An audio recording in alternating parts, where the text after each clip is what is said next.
Uh.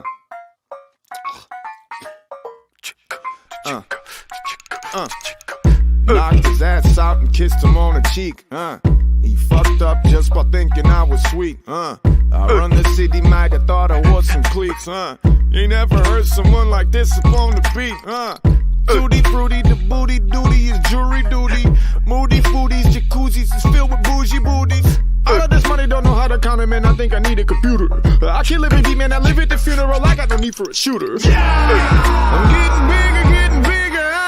Do you wanna reconsider? Lost control of a killer. I'm getting bigger, getting bigger. The whole label's drug dealers, If you build it, homie, they will come. If you turning up to save me some. Drive down to get your ego on. I don't care for boring people. I think you're lame. I only politic with goons while out the frame. Better take another shot, bitch. It's not a game. I'll beat it out the frame. Baraka waka flocka flame. I am belligerent. You know that I have a problem with acting a fool. I don't talk to police. I know nothing. I swear to God that shit is not true. I'm a barbarian, hopping adrenaline, looking for something to do. I'm remarkable. I'm on the roll. If you need education, I'll take you to school. I'm getting bigger, getting bigger. Do you wanna reconsider? Lost control of a killer. I'm getting bigger, getting bigger. Wake up, brush off, get clean, look good. Put on 2 chains, flexing, but what's up? So fly, 2C, be you, look good. I win, you lose, fuck you, what's up? I don't care for boring people. I think you're lame. I only politic with goons while out the frame. Better take another shot, bitch. It's not a game. I'll beat it out the frame. Baraka waka flocka flame. Yeah, I'm the shit. I'm the shit. I'm the shit. I'm the shit. Now I think I will go catch a body. Fuck your bitch. Fuck your bitch. Fuck your bitch. Fuck your bitch. And then I will go take a potty. No teriyaki. Yeah, rock Kawasaki. If you're go.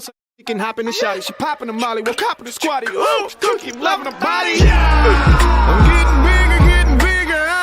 Do you wanna reconsider? Lost control of a killer. I'm getting bigger, getting bigger. Sing this. 1 time. 2 time. 3 time. Hey.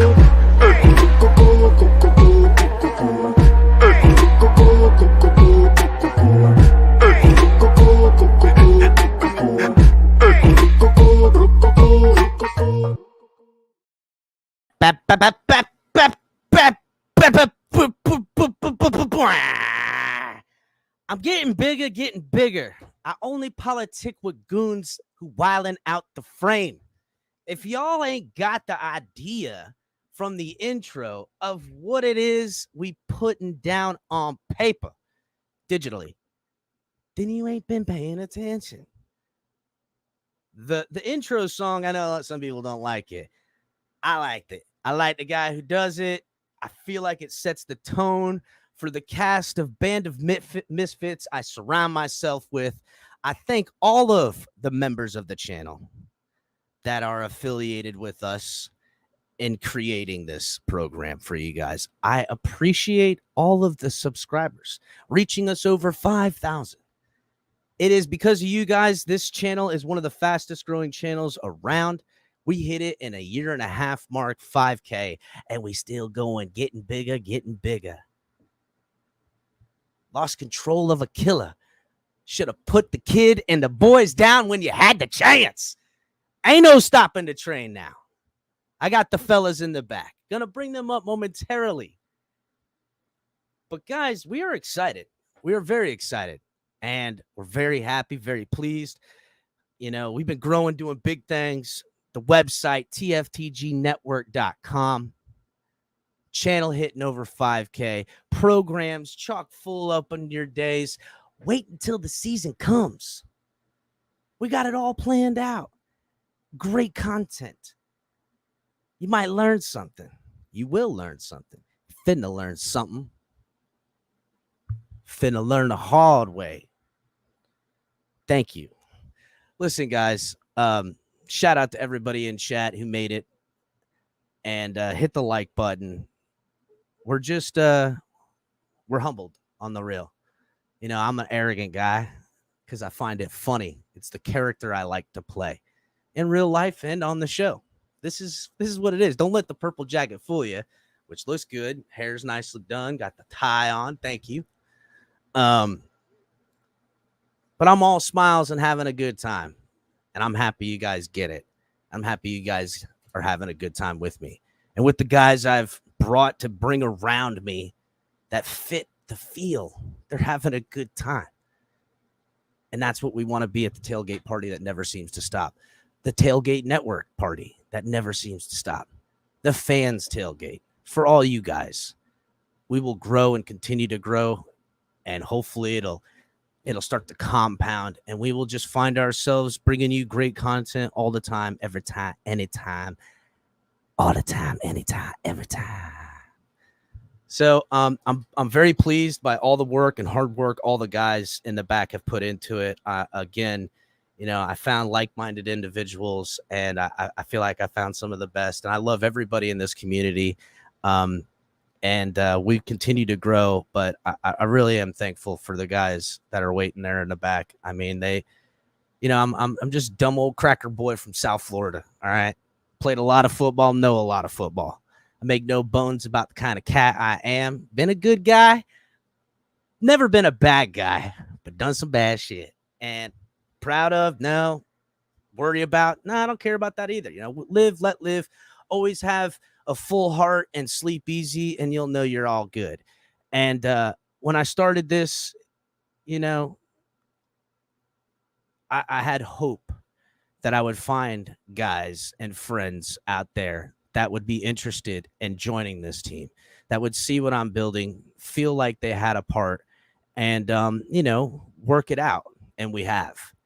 And I feel like we've got a real A-plus team that we expect to continue to grow across all kinds of, spider webs that,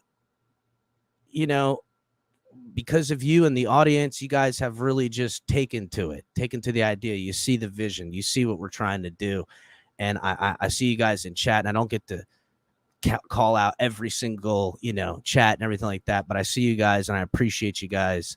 And again, man, I'm just super really humbled that, old Cappy my tan here to stay. And I listen, this is a marathon. It always has been. And you can talk to Ali, you can talk to Color. Some of the guys are here early. Lou, Shake, they know. We've all hitched our wagon for this for the long haul. We're gonna grow. We're gonna learn. Sets are gonna change. Content's gonna change. Microphones. I'm gonna get older. I'll always be this good looking. Let's be real. But we're here to be the family, dog. We are a Dolphins family. And we are, diehard fans of this team and family fight like no other. I appreciate it. There's certain segments of the family that, for whatever reason, they feel cast out or feel protective. But, as irritated as some of those in the community has made me at times, I never fault any of them, because I understand when you love things, you feel sensitive about them. If something hurts the thing you love, it hurts you. So I understand that some of us need a little bit more personal growth. It's why I suggest you put your purple jacket on, have a laugh, and just live with things at times. You can lose your temper. You can get crazy. You can even get a little fisticuffs every now and again. But come the end of all that, we shake hands, we give a hug, and we go root for our damn Dolphins like real fans should. Shout out to everybody in chat. Hit the like button on your way in. Carla in here with the super early, claiming credit for the 5,000, putting it over because of her likes. Appreciate you, Carla. Duke in here right afterwards. Sup, homie. Member of the channel, Raf. Appreciate you, bud. Salute. Dolphinaire, another member of the channel. Appreciate you, my brother. Mark, resident Bills fan, congratulating us and a member of the channel. Carla with the super sticker for 5. Tells everybody to celebrate the 5K with a $5 donate, and she does so herself. leading by example. V21, what's up? John Featherland, what's up? Joe Rist, another member of the channel. Bills might get demoted to the USFL. Damn. Damn, bro. Totally burned them. That was a good one. Bryson, what's up, my buddy? That's right, dog. Got the purple out today. Weaver, I see you over there. Weaver Todd watching on Facebook. Appreciate you, my brother. Congratulations on the 5,000 followers. Thank you, my man. Shout out to everybody. Jamie, what's up? Aquavision. So let's guys, everybody hit the like button. So without any further ado, the guys who helped bring us to this point that will see it grow beyond the point. Ali, Lou, Shay, and Color. What up, fellas? What up? What up? Hey, somebody bring the fire extinguisher because it's fucking hot in here, bro. That's just because me and El Cap look so much better than you fools. Don't forget about Shake, dog. Shake got the jacket out with the fucking hanky. Yeah, but Lewis has the hat, bro. Lewis hat trumps all. He's rocking a TFTG, dog. We all look like chumps. Don't worry, guys. Hats are showing up. We all gonna look cool as fuck too soon. I promise. Hey. Actually, Color getting the color. Color getting the color commentary one. He got to see on his shit. I got a special rum cigar. It'll look similar to this, and that's straight, clean logo on the front. Nothing flashy. Yeah, Color's flashy. Don't let him fool you. What's up, IMAX? You know, guys, we've been putting it in for a minute. Everybody has everybody's carried their fair share of water around these parts. And, thanks, fellas. I'm glad I found a bunch of doofuses like myself that know what it's about, dog. We having a good-ass time. Yeah, I've screamed. I've heard everyone on this panel lose their motherfucking temper and lose themselves and get caught in the third dimension where you got to kind of go, I'm screaming at a goddamn screen right now. You know what I'm saying? There ain't this person even here. But I swear to God, I body this bitch. He is in front of me. But at the end of the day, we all center and we get back to the good times. We get back to the fun. We get back to, the Bills going to the USFL, that type of shit. You know what I'm saying? Yeah, I remember when we did this at 1,000, man, we thought, dang, well, now we're doing 5 times better. And I picture a time now, I'm starting to feel like 10's around the corner. One day, 20 years from now, we're gonna be looking back thinking we don't even remember a time when there wasn't the Fins tailgate. That's right, dog. Again, the marathon. I mean, where am I going? Where am I going? By the way, I want to give a toast. Salute, to the secret weapon. To the secret weapon that isn't here. I want to give a shout out to HB in the back. Oh, yes. Dude, Let's not HB. That's right. So for everybody who ain't been paying attention, because we talk about them all the time, HB, a.k.a. Zippa Media, all of the aesthetics, all of the prettyful stuff,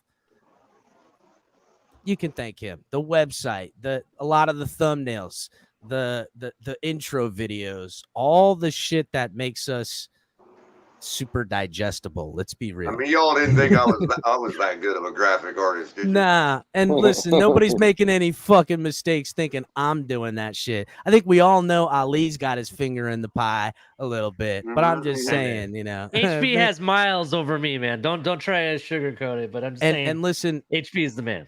Yeah, I get giddy, but we got stuff. It's just like the website.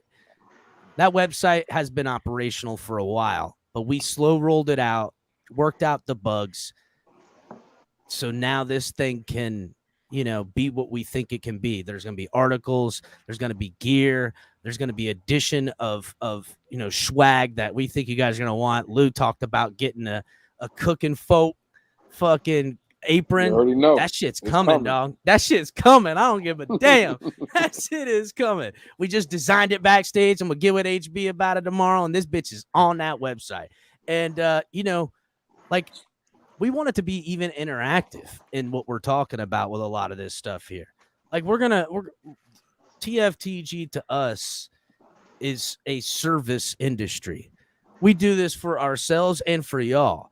And, you know, if you guys are going, damn, dog, we need that on a shirt, or we want that in a hat, or we want to see you guys do something like this, we're going to accommodate. We're going to try to make this happen. We're going to try to figure out a way to keep this show as interactive and as full as we possibly can, and always turning the corner. And that's what HB provides, because, man, I got some shit he's cooking on in the back right now. I can't wait to roll it out. I'm going to try to work out the bugs before season starts and try to get it running. But, man, we're talking, and I've talked to the fellas a little bit about it, but we're talking some cool shit. Talking some cool green screen shit that's going to be fucking hilarious and awesome. So, and many more ideas to try to put in the works too. I got some great ideas too, man. I want to do a cartoon. I want to do all kinds of stuff, man. Yeah, man. We're really going to do everything in our power to, I don't know, see around the corner, reinvent the wheel, try to make things faster, try to make it different, try to make it fun, try to, giddy up. And let's not forget the guests of honor.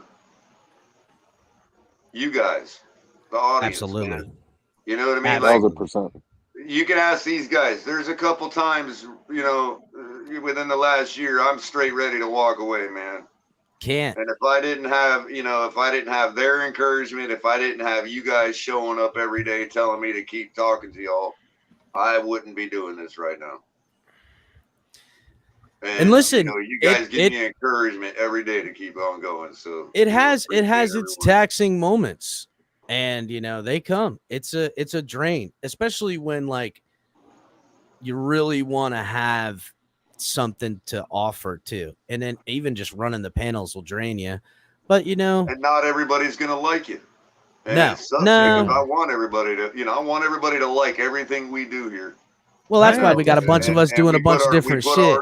We wear it on our shoulder and we put our heart out there into it. And sometimes that heart gets stomped on and smashed. You know what I mean? But it's y'all that keep me coming back every day.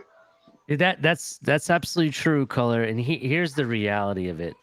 Lewis, Shake Money, Color, El Cap, myself, we ain't no superhuman person. We're not some professional player or whatever. We're human, just like you guys. I have a family. I have Speak kids. for yourself, Ali. I don't know. I'd be psyching myself up, dog. I'm superhuman. Okay, well, I'm just saying. We have kids. I'm we so have tired family. right now, dog. And the fact that we do all of this around that schedule, and if you have a family, and you have kids, and everything, you know what that schedule takes out of you, right? So the fact that we do all of that is a feat of its own. You know what I mean? And it is something we're proud of. And I'm going to continue to do this as long as I'm able to. I'm here for the long haul with everybody here that's on this panel today, and with HB and TFTG. At this point, we are beholden. At this Yeah. point, we are beholden to the audience. We're going to make sure we're here for you. That's what it is. 100%. We know you guys are showing up, and we don't want to let you down. That's what it is. Well, let me tell you something. I had an old hillbilly Cuban dad, and as far as insults are concerned, there's nothing you could say that my dad already hasn't told me. Ain't that the truth? Well, my family. Listen, you should hear how my kids and my wife and this whole family get on each other, dog. It's a rite of passage. First of all, like, I ain't never brought a girl home that like my uncle didn't creepily hit on. Now he ain't trying to do that for real, but that's the rite of passage. Like, he's gonna go, oh yeah, just to try to test you, see if you can hang with this family, because it's gonna get a lot harder than that. This family gonna throw punches in front of you against each other. We gonna get rowdy as hell. We gonna, and it's just we're crazy. We crazy. I'm the most sane in this family. And that sounds crazy to even say that you're the most sane about something. You already sound crazy as fuck saying that. And so when I got people coming at me and doing that, sure, I'm human. Things affect. But like, to me, that's part of why I'm here for you, dog. That's what I'm here for. I'm here for you to unload a little of that aggression, and then I'm gonna fucking give it back to you. And then you might wake up and see that we are here to have fun. We are here to have a good time. And again, sometime it might come to some fisticuffs, but I'll be damned if we ain't shaking hands afterwards. Y'all shake hands. This is 1958 in this bitch. We down to good old wholesome fun. You gotta work something out. Everybody back off. Let these guys work their shit out. Nobody touch them. You know what I'm saying? And as Lewis knows, I'm fond of pointing out, bro, this is all like, yeah, it started with Capitan, his brainchild. You know what I mean? He brought some guys in, got things started. Brought me into the fold. And we brought Ali into the fold. And we've always. You can ask Lewis and Shake. We've always maintained the thought that this is everybody's baby. This is everybody that puts effort in gets the same result out equal to the effort they put in. You know what I mean? And tailgate party that never stops. License to do whatever. There's no, hey, we want you to do it this way, and I affirm. I personally don't believe in totem poles, and that's just the way it is. So yes, while I do appreciate the recognition. And all that, Lewis always he's telling me, hey man, pat yourself on the back. But no, you all need to pat yourself on the back too, because you don't realize how you two have made it so much easier for me. 100%. To help get some rest, to heal myself, to have the energy that I need to do shows when I can do them. You know what I mean? And to Color's point, in a year from now, that's the measure you take. Now, everybody been here a long ass time. You know what I'm saying? That's the measure. So there ain't no totem poling, because in a marathon, you're going to need every motherfucker to get there at the end. You're going to need everybody to get there. I just want to say something real quick. And unlike other shows where you may get different personalities and different egos on your show, and they're talking back and forth, but then after the show is done, they go their separate ways. Everybody that's on this panel right now, I can say truly 100% without a doubt is my friend, right? 100. Lewis, 100. Shake Money, 100%. El Capitan, and I'll leave the best for last. Color and I have been partners in crime in my shows since day one, right?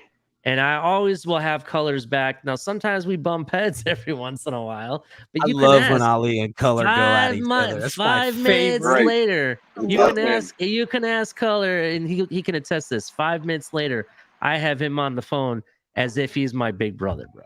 That's the reality of it. Everybody here, we're friends. You can ask Lewis. The first time he met me, I invited him to my tailgate and said, hey, you want a burger, man? That was the first thing I said to the guy, Absolutely. And I just can't wait for the next 5,000, because that's going to be even more sweetness to the feet that we've already have met here. And, you know what I mean? And over this 5,000 is where I expect us to find more people out there. In the extent, like, I got plans of a couple places I'm going to be at on game day outside of here in studio. Shake got some plans of where he's going to be at outside of being there in studio. And then we all got plans. We all got plans to be at some of these games. Mm-hmm. You know what I'm saying? Like, the tailgate family and the tailgate party that never stops is going to be active on the streets. It's going to be active out there finding people. And we're gonna see some new folk around these YouTube streets and to this family out here, because to me, I feel like there's a lot of lost Dolphin fans out there that need a home, and we're hoping to accommodate. Well, one thing I wanted to piggyback on is what Ali said, and I think everybody said up here, and this is what I appreciate about the Fans Tailgate, is that it doesn't matter if it's the show with Ali and Color from 6 to 8. You see El Capitan in there. You see Shake Money in there. You see me in there. When me and Shake are doing our shows, the same for Color, Ali, El Capitan. Look, tonight, we're all here supporting Cap. It's about family here. And again, that's what I appreciate when I brought in. That's why I wanted to be a part of this. That's why I said absolutely without hesitation when I was offered, hell yeah. Because again, to Ali's point, I consider all y'all not only friends, but brothers. Love y'all boys, and again, congratulations on 5K, man. You know what I mean? That's really what it's about over here.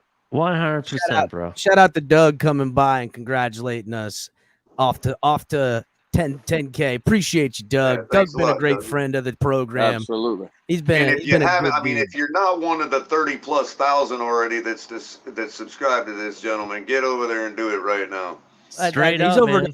I mean, he gonna be onto the Hundy here quick, dog. Watch. He's the These OG. Dolphins keep going. Doug gonna be onto the Hundy real quick. He gonna be hitting that. 100%. Boy, gonna be having himself one of them gold play buttons or something. You know what I'm saying? Hey, Doug, just real quick, man. I'm gonna be up in Poughkeepsie here soon. I don't know how close you are to Poughkeepsie, but I was thinking about hitting you up. Maybe we'll slide through and grab a couple of drinks or something. I gotta go help an uncle move down here. That sounds like some place up in New York, man. It certainly is. It's in New York. My mama's a Yank. So what do you want from me? What do you want from me, Doug? What do you want from me? My mom from Poughkeepsie and shit. But yeah, Doug, I'm gonna hit you up about that because I don't know how far away you are from Poughkeepsie. Yeah, if you close around, we're gonna slide. We're gonna have ourselves a drink. So, but yeah, man, appreciate you sliding through, Doug. Thanks, Big Nick. Everybody else in chat. NFL is lit. Big Nick, see you. Yeah, thanks for your contribution all the time, Big Nick. Yeah, it's and that's the atmosphere we're trying to create, Lou. I'm glad. I feel like everybody understands the atmosphere. You know what I'm saying? And as Carla reminded me, thanks to all the mods to keep these idiots off our back, man. Appreciate it. Absolutely. And listen, everybody knows I need it, so I appreciate y'all keeping it. Trying to keep them from coming at us personally and all that shit. So. But I love the trolls personally. I fucking trolling's love one thing, but personal shit, it's trolling's fine with me, man. You troll me all day, man, but I love the trolls. Mods are gonna have the problem. You know what I mean? Well, the mods, yeah, they keeping these streets clean. Appreciate that, but. Man, I like a good old troll running through that bitch. You know what I'm saying? Just digging at everybody. I think it's great. And of course, Ambassador all are welcome. Large. All are welcome. We don't turn nobody. We like the state of Florida. We don't turn nobody away. He's already in the house, but to our ambassador at large for the whole community, Chef Jew, man. Another class act. Yes, he is. EM Dolphin fan in the building. Salute, yeah. I know he hates me, but whatever. No, we don't. Look, Noob in here too. Another contributor of the Fins tailgate that is valuable and golden to what we do. Yeah, he is. Shout out to Noob, man. He says he's trolling, but absolutely he loves us, man. So shout out to Level to Noob. Yeah, we appreciate. Again, man, there's so many of us in this community, and California, just about always. On average, I think California is probably the one that's in the chat first every single freaking morning on average. California first always. All the way from the West Coast, up that early. Crypto, of course. I just always felt like things needed to be dialed back with the seriousness all the time. That I felt like there was an element missing a little bit at times, some being too hateful, some being, like to me, like if you ain't fighting, you ain't loving right. You know what I'm saying? And so like, I don't want people to fight for the sake of hate. I want them to fight to find a way through their differences to find their commonality, because that's what really happens with people. Because when you take anything in life and politics and culture and anything, you bleed that all down to its core. We are the same, and everything in this world writes up way too much division. And I had always hoped to find a way in which this could bring people together. And I think about, there's just so many, when I say lost Dolphin fans, okay, I feel like there's people that, are sensitive, they're alone, they're closed up, or just a little bit kind of the odd duck. I need those people. I'm looking to bring them in. I know that they have their quirks or their differences, but like we as people grow better together. You know what I'm saying? We evolve as a species, not as a person. You do evolve as a person, but sometimes we need that as a species. And surrounding you with good people and good friends, even to be hard on you, that's where the honesty comes in. Tell you about yourself a little bit, maybe find a little honest moment, and if you can laugh at it, it's really gonna free you from your burdens, people. If you can laugh at yourself and your own fears, it's gonna free you from your burdens. It's gonna allow you to evolve in a way that puts you, in not just a better state of mind, but a healthier being. And that's really what I wanted to accomplish with this network and this channel and the people I've surrounded myself with. So thank you. And last, and certainly least, all the fans from other fan bases that come chop it up with us. We appreciate your contribution to Q from the Pittsburgh Steelers fan base, and of course all of our resident Buffalo fans. And yeah, did you see what I did there? Last and certainly least. Shout out to 72 Fins logo, throwing it into the growing pot. Appreciate you, brother. What were you gonna say, Lou? No, I was just gonna say H. He wants a shout out. He's only here for me anyway, so I'll be the one to shout him out. I don't want you to feel left out, H. Thanks for being here, homie.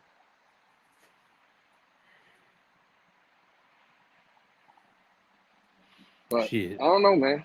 I'm just excited for the growth. I think, during football season, it's only going to get better. And there's just content on this channel all day, man. I mean, from when I started, look at all the shows that have been popping up, the network, now the website. It's a beautiful time, man. So, hey, man, all I know is there's not too many Dolphin networks out there with two crazy Cubans on it. You know what I mean? Yeah, but I mean, bro, we got a Persian. What you talking about? We got a Persian. We do have a Persian. Yeah. Again, two Persians and a Persian and two Cubans walk into a bar now. Hey, and I'm 50 German, so I'm a second gen. Hey, to be honest, your guest is as good as mine, dog. I've looked at my family tree. I can't make no damn sense of that bitch. I can't make no sense of it at all. Can't. Good luck. I mean, Capitan's really the only mud around here. I'm a straight mud dog, like straight up. I'm exactly what Florida wanted to be, mud people. I ain't got nothing. I got everything. Yeah, man, we got these ideas that we talk about behind stage. Keep it lock and key, because ain't nothing like surprise and anticipation and stuff like that. And we talk about the programs, the shows, how we're gonna deliver, how what changes we're gonna make, like what I'm gonna be doing, what Ali's got ideas for, and it's gonna always be forever changing and evolving. And to go back to what I said, man, that's if you ain't growing, you dying. And that's how you got to always learn. You got to always grow in your personal life, in your professional life, in your family life. And although it might look like it's a lot of the same around here, we try to instill a little bit of growth at times too. We try to, at least as far as what we can control. And you know what, guys, it's something that we feel like is happening amongst the audience, amongst each other. And again, when I think about, there's Dolphin fans out there that don't have this fun, that don't have this friendships. And, not that they're sitting there fucking hating life, and some are. That's kind of who we're trying to reach. And it's because of everybody who's a part of this reaching out that we hit over 5,000, and that will reach out and find more to join in our reindeer games, to not take themselves so seriously, to laugh at themselves, to get punched in the face and know that you're not made of glass, and that it's okay to bleed every now and again and hurt your ego, to build some real confidence for some real perspective. Right. And a couple other unsung thank yous, to those that have had that have moved on, or, may come back, who knows, but have made a contribution. Of course, King DTA, and also Mike on the mic. I mean, Mike on the mic was pretty much going hardcore as the rest of us when I first got here. You know what I mean? And helped build a lot in the beginning too. You also got Capitan's family, you know what I mean, that has done some work with us with cash and tickets. You got Oh, don't worry. Brandon the bookie. I feel like Brandon the bookie gonna make some appearances. Oh, I'm sure he will. He's not gone forever, I'm sure. But a couple others, Big Kev, thank these guys for being generous and gracious to me when I first got here too. Everybody played their part, and door never closes. Yeah, and we've always got their rooms. The house just gets bigger. We just got rooms with made beds and whatever, ready for them to come back whenever they need to. Shout out to Miami Dolphins. I want to give a shout out to my fellow Gator fan, Tonk. Oh yeah, Tonk. Oh yeah, Tonk. Yep, I couldn't forget Tonk, man. Tonk, him and I kind of we're doing the TMI, which gets us to set that tone that we're sometimes we won't always be talking about Dolphins in football. I just messaged him yesterday, so that's cool. You get a response or always, yeah. Cool. Oh, you doing all right, healthy? Yeah, he's doing great. Yep, he's doing really good. He's doing real good, man. He's been going to games and concerts and starting to rap a little bit again. He's got his shit cooking. Hey, I've told people before, my animal symbol is the turtle, bro, for that very reason. Sometimes you got to go back into your shell, fix yourself before you're ready to come out and face everything again. I have no idea what my animal is. I'm excited because this season I'm gonna be calling Gator games. I know. Got yourself some little Gaties. Gator headphones, baby. Yeah, I see you. Can't wait. Shout out to Miami Dolphins fan for the $5 donation. Fins up. Keep up the good work. Really appreciate you, brother. Helping support the program, the channel, adding to the growth that continues through the network. Yeah, man. Everybody had a role. Everybody plays their part. And again, dude, like, I don't know what the future holds. It's what's so exciting about it. I do know that's like the intro song. We getting bigger. You know what I'm saying? And that's all we can do. If you ain't growing, you dying. We trying to keep it fun, keep it light, change things up. I don't know. Fuck, I might 5 years from now, that might be Lou's mug on the sideline over there getting an interview with somebody. I don't know. That'd be some shit, wouldn't it, Lou? That'd be some shit. It would be fucking outstanding. That'd be some shit. Boy, I would love it. Again, if they don't like us, they can't keep us out. You can't. You don't like it? Get the fuck on there. We coming, bitch. Get to this real motherfucking tailgate round here, boys. Well, listen. Get them donations up, because I'm pretty sure Cap just spent the monetization on this one. Hey, by the way, Lou, I like your boy H, bro. He's a good dude. Yeah. H is all right. He's all right. Me a little bit, but he's all right. I don't know about the Gator talk, but yeah, he's cool. You know what I mean? He's all right. Again, I don't know, boys. I'm just having a good time. That's all. I'm not here for a long time. Having a good time. I do have some shit lined up though for some content. It ain't just an ass kissing fucking affair around these parts all fucking day. What you think this is? Well, let me get jacket on. Let me get out of here before the bullshit starts. No, yeah, dog. I'll see you, Lou. Today. I got a long day tomorrow. I'm gonna bow down. I just wanted to come up here first of all to show the OGs Ali, Color, and fucking El Capitan the love. Shout out to all the members, everybody in chat that make this thing possible. And we're at 5,000 bitches. Let's go get 10. Yeah, you know what I'm saying? Chill, boy. Hey. We're finna get 10, dog. Let's hit 10 before that 2-year mark. Fuck them up real quick. Let's get it, man. Hey, love y'all boys. Love everybody in the chat, man. Y'all have a good night. Appreciate you, Lou. Late. Y'all don't do nothing I wouldn't Thank do. you, Louis. All right? Yeah, shit, I'm in trouble already. I got Ali and I got a show in the morning, man. I ain't doing none of that. Don't be dipping out on me, Color. Tomorrow I got a good show lined up for us. I got a lot of content to display, so that's good. I do got to grab the car, so we are gonna have traffic report tomorrow, so that's cool. And if you're new to the channel, told me about the chopper.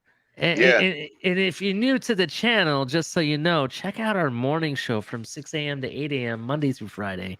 Me and Color, top of the tailgate. We're bringing the news to you early to start our day off. Some good content. Yep. Now that I got, I can get wheels tomorrow. I'll be able to get to the hangar and get up in the chopper. Awesome. I didn't even because it's been 40 minutes. Never even did the rundown. Hit us with it, Ali. All right, ladies and gentlemen, make sure you hit like and subscribe. This is the Finn's Tailgate with El Capitan, doing interviews, doing shout outs, keeping people in check. You never know what he's up to. Check out his show. We got color commentary and myself on Top of the Tailgate coming to Saturdays near you soon, beginning of the preseason. We're going to keep up with the late night exhales and Monday through Friday, Top of the Tailgate, 6 a.m. to 8 a.m. every morning during the weekdays. Also, and real quick, we're just trying to decide whether we, how we want to segue into coffee with a cup of color every morning. Now that I'm able to get back steady, whether we don't know if we're just going to segue it off that show or raid to another stream, but. We only get 2 hours in, so we're probably going to segue off the same show. So look for you definitely want to watch the morning show. Exactly. Keep your notification bell hit because keep up with Top of the Tailgate because it's likely that we'll be following that up with the supplement coffee and a cup of color every morning. Definitely. But also don't forget everybody else and the other content we got going on. You got Lewis and Shake Money going crazy, doing drive times, cook times, smoke times, maybe. Definitely check out Shake Money, doing every other day of the week. If you don't find him here, drive time, smoke time, shit's popping. Yeah, shit is popping, let me tell you. And if you don't see Shake Money in here, more than like he's on Larry K's channel doing the blender. So check and like and subscribe over there as well. And he also does Saturdays for me while we're filling in to Late Night Exhale, which he's going to be a part of as well. More coming soon on that. But if you also, if you're checking out content, you want to get more content, shout out to all of our members, bro. Let's not forget the members who helped us here get to 5,000. You can become a member. We got Amigos, Familia, MVP, different content, emojis, and different stuff you get by being a member. It's very inexpensive. It's a good way to help donate to the channel. You don't have to donate. We appreciate it, but it gets you the early access to the content faster than someone that isn't a member, just so you know that. In addition, if you like, he's just rolling through it, bro, before I can get through stuff. That's all good, though. I love you, El Cap, no matter what. If you also like to donate, we accept super chats, super stickers. We also accept Cash App, Venmo, money sign the Finn's Tailgate for Cash App, or Venmo the Finn's Tailgate. That also being said, shout out to our affiliates.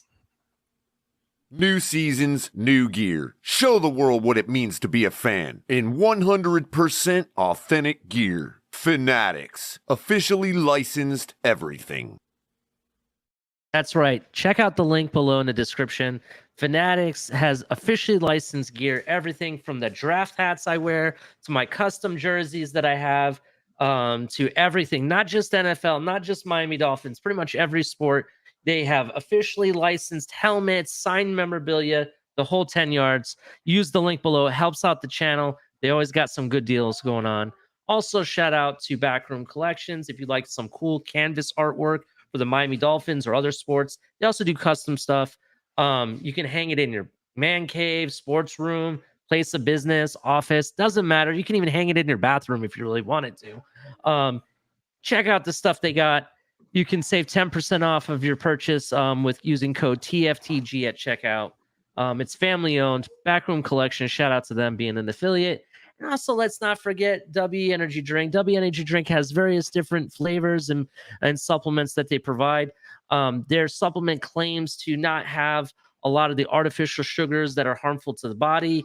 They have a lot of nutrients and vitamins that affect the brain in a positive manner that help with concentration and focus. And if you want a full review, you can check out Shake Money's video where he does a full review on it. There's some good stuff there. Shout out to Doobie Energy Drink. But I saved the best for last. If you're getting kind of spicy, check out the TFTGnetwork.com, all right, to get some cool stuff from our merch store as well as our website. You're going to see more articles, more content, more access. It's direct feed from myself, Capitan, Shake Money, Color, Lewis, everybody that's on the channel. Check out TFTG. Centralized access to all that is Finn's Tailgate. And that is correct. And check this out. Get ready to dive into a new world of online shopping with the Fins Tailgate. Whether you're a die-hard sports fan or just looking for the latest fashion trends, we've got you covered. With a wide variety of products from your favorite sports teams to stylish accessories and home decor, we're your one-stop shop for all things tailgate. Our easy-to-use website and hassle-free checkout process make shopping with us a breeze. Plus, with frequent sales and discounts, you won't want to shop anywhere else. So come on in and join the party at the Fins Tailgate, your new go-to destination for all things tailgate.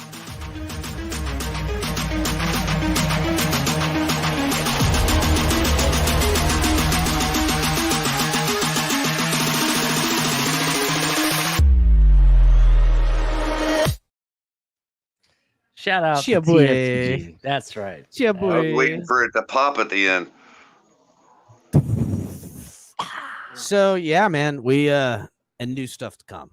As you know, I already got a message back from HB. He's working on that fucking apron right now. So again, make sure you guys are checking out tftgnetwork.com. Once season's in full swing, it'll be really rocking and rolling. News feeds for not just our stuff, but other stuff as well pertaining to the Dolphins and other NFL news, and one of a kind, original articles through their early access to things. Members only content to come on the channel, and through all this stuff for early content. So it's gonna be great, man. It's gonna be fun, and we're gonna have a good time. We're gonna have a good time. We're gonna continue to have a good time. One of the best fucking cigars I've ever had. I gotta get. Is it really that? What was it? Rum raisin? You said it was like a rum flavor, rum infused cigar. Who's it by? They dipped it in rum. I forgot. I don't know the name, but I gotta some shit. But it's fire. My dad. Cognac's another good one. You could. Yeah, I've had some dipped in cognac. That's just fire. I gotta try the rum one. I'm not a big rum guy. It's got too much sugars in it. Fucking. Oh, I love me some rum. You know what it is? You know what happens every time I'm drinking rum? It seems to be sunlight out, or I'm near a beach or something like that, and I just fucking get too hammered and pass out every some time. Good Jamaican spiced rum. Yeah, it's just tasty, dude. But I'm always like, I mix it. You can't even taste it. I'm drinking it like it's giving me hydration, and it's not. And I'm fucking hammered, pass out somewhere. I ain't trying to do all that. So yeah, I'm a rum and cognac connoisseur. Yeah, I would say I'm more of a whiskey guy and a bourbon guy. Give me whiskey, give me bourbon. I'm a tequila guy all day long. I'm sounding low tonight. See, listen, tequila, I can do it. I refuse to though. I get tequila. I don't think there's anybody. I don't think there's anybody in this fan base that can drink as much tequila than I can, and that's not a joke. My dad. And I have. Put you on.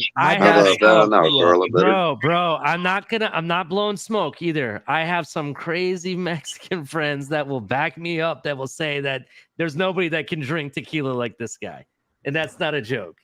That's fucking crazy. Hey, Big Nick, real quick. I'm sorry, guys. Big Nick, just hit me up on Twitter or something like that, or even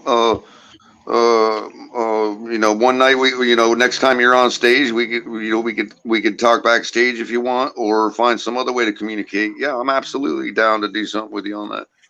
On what? He's saying he needs a voiceover for a game he's working on or something. Yeah. Oh, word up. You know what, cool. Big Nick? I wanna get on one of those fucking conversations that he's having on some of that shit one of these times.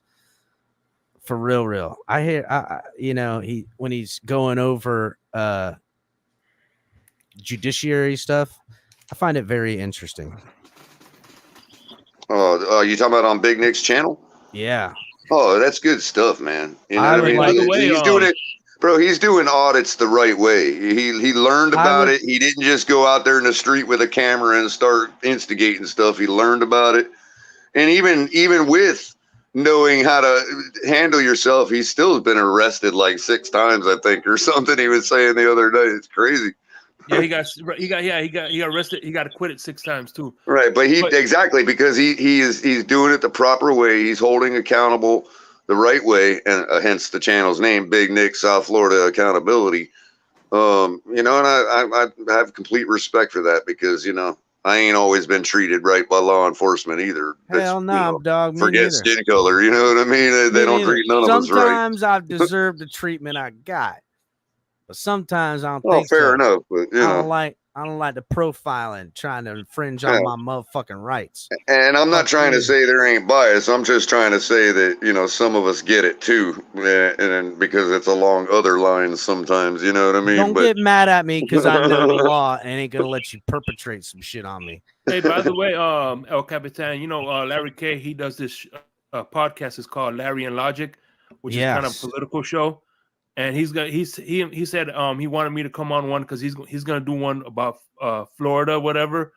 I'll probably send you an invite so you can hop on as well. I would love that conversation. Again, I delve into some philosophy. You know what I'm saying? I can get for real. Don't, to be honest with you guys, you know how I stand on that. I'm completely afraid to, bro.